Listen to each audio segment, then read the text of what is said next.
What is going on, guys? 821 Mayo here, and in today's video, I'll be teaching you guys how to time manage your rounds and attack in Rainbow Six Siege.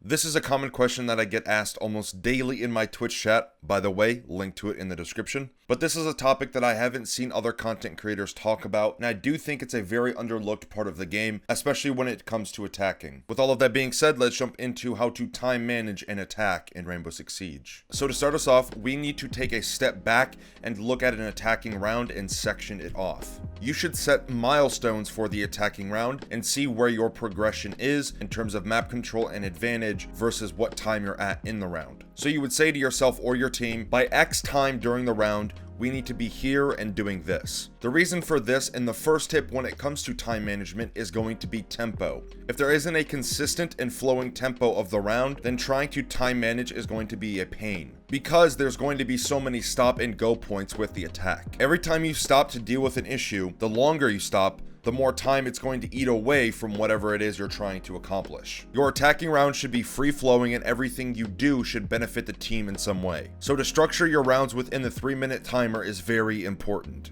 so everyone knows where they need to be at whatever time there is in the round. The way you can achieve this with your team is through very basic communication and evaluation of the round. If you see your team falling behind or doing something that isn't worth the time, you or someone else needs to get everyone back on track to whatever it is you're trying to take or do. I know this all might seem like very basic and straightforward thinking, but it won't be this easy in game. There will always be mistakes made, there will always be problems that come up that you didn't account for, and you're going to have to deal with those issues. But the important thing that needs to happen after those issues are dealt with is that everyone resets and gets back on track with the tempo of the attack. Someone as simple as playing a nitro below for a plant can really throw a wrench in the gears, but then you go back to get on track. I hope that this first section helps you guys and you liked it. Now what I like is when you, the viewer, hits that like button for the YouTube algorithm. It only takes 2 seconds of your time and can really help the videos be pushed to an even larger audience. So time manage your attack below and make the like button blue. Thanks, Chief. Okay, so now that we understand what your approach should be, let's break down the execution that you should have when it comes to structuring your attacking rounds. Firstly, you need to understand and make it clear what the entire team is trying to attack. Find out where the bomb site is.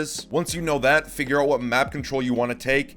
After that, figure out where you want to plant, just so there's a basic understanding of what the team is trying to take in terms of map control. Once everyone understands that, now it's time to lay out the blueprint for the attack. Your first initial step of time management should be to take map control away from the defenders. You should already know where you want to attack from because you know what site you want to attack. So in the first step, this is where it's very important that you start out on the right foot. If you start the round off unstable, it's going to offset the tempo for the rest of the round, which means you're going to have to cut corners and make riskier plays simply because you didn't start off the round right. So arguably, when it comes to attacking and managing time, you need to make sure that everyone is on the same page. In this first step, you should see people droning, taking map control, and establishing their footing into the map. Now again, keep in mind, there will be problems that come up where you weren't expecting, and you're going to have to deal with them. Now I don't want to be too specific, but always keep in mind and ask yourself, whatever the scenario is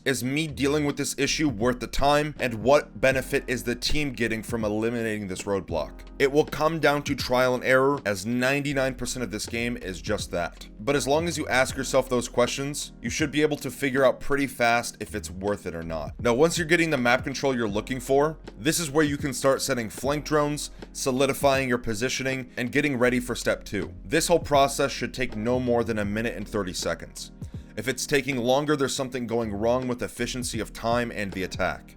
Now, before we carry on with the video, I quickly want to mention that 50% of you guys aren't subscribed, so if you guys have not hit that sub button already, I would really appreciate it. I post educational Rainbow Six Siege content 10 times a week between my main channel and second channel, so if you guys enjoy or learn anything from these videos, consider subscribing. I also want to mention that I'm doing coaching, so if you guys are interested in that, there's a link to the Patreon down below in the description, where you can find all of the info you need and more, and yes, I do coach console players. So now that we have gone over step 1, let's move to step 2. In this step, step is where you should start getting closer to the bomb site. Once you have bridged the gap closer to the bomb site, this is where hard breachers can use their utility to pressure the bomb site through the reinforced walls. Obviously, it won't be as easy to just walk up and open the wall. There will be obstacles when it comes to this, but keep in mind what I said earlier. Is something worth your time, and what are you benefiting from it? The best way to tackle a situation that's challenging is through communication and teamwork. That's why your team is there. That's why your team is there, for each other to bounce off one another with ideas and utility. This step should take no longer than 45 seconds or so. Now, after you get the wall open, this is where you move into step 3. Now, in step 3 is where things might start to get a little hectic, but with the right planning and communication,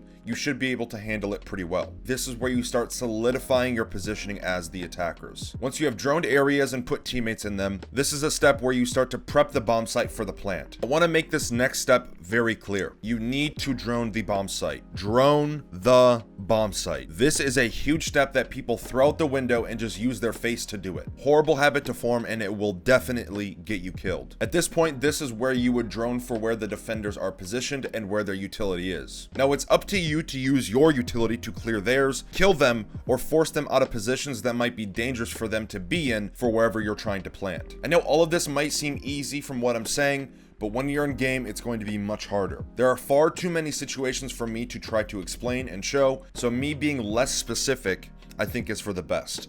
These steps in this video is a blueprint and skeleton that you should apply for your attacks. Another big thing when it comes to this step is that your angles and positions are airtight. All it takes is for one person out of position or an angle not being held for the entire attack to fall apart in a second. So remember what I said earlier about having teammates solidify their positions? Or if they're in a spot that holds no value for the team, they need to be somewhere where it can actually benefit for the round. So make sure and double check that everyone is in a spot that allows you to safely go in for the plant and plant safely as well. This process should take 30 seconds plus. Now keep in mind, every round won't go like this. You're going to have to deal with things that weren't mentioned in this video that will happen. What's important is that you deal with those problems and then get back on track for whatever it is you're trying to do. Now the last part, step 4. This is the post-plant situation where people start to peel back, play safer, and for the defenders to defuse. This is a pretty straightforward part of the round, but it can be thrown away very fast by people over peeking or overstaying their welcome in a position. Make sure this doesn't happen. Now before I end the video, I want to leave a very basic but helpful tip. When it comes to time management in this game, this rarely happens as fast and efficiently as you want them to happen. So when it comes to managing time, if you think something will take 8 seconds to do, assume it's going to take 10 or 12 seconds, just so you can add a cushion to your overall time for you to better understand it. If you guys want a video like this but for defense, let's get this video to 3,000 likes and I will make that video. Before I go, I want to mention again that I'm doing coaching, so if you guys are interested in that, there's a link to the Patreon down below, and yes, I do coach console players. I also want to mention that I have a second channel. What you can find there are coaching sessions I record but release them to the public. You can also find tier lists and any other content that I don't see fitting for my main channel. There are also links to all of my social media down below, as well as a link to the Wichita Wolves, which I'm a content creator for, so make sure you guys go show them some love. And lastly, for all my non-native English speaking viewers, there's a link to the script in the description that you can use to translate if you need to. But with all of that being said, I hope you guys enjoyed. I hope you learned something new, and I will see you guys in the next video.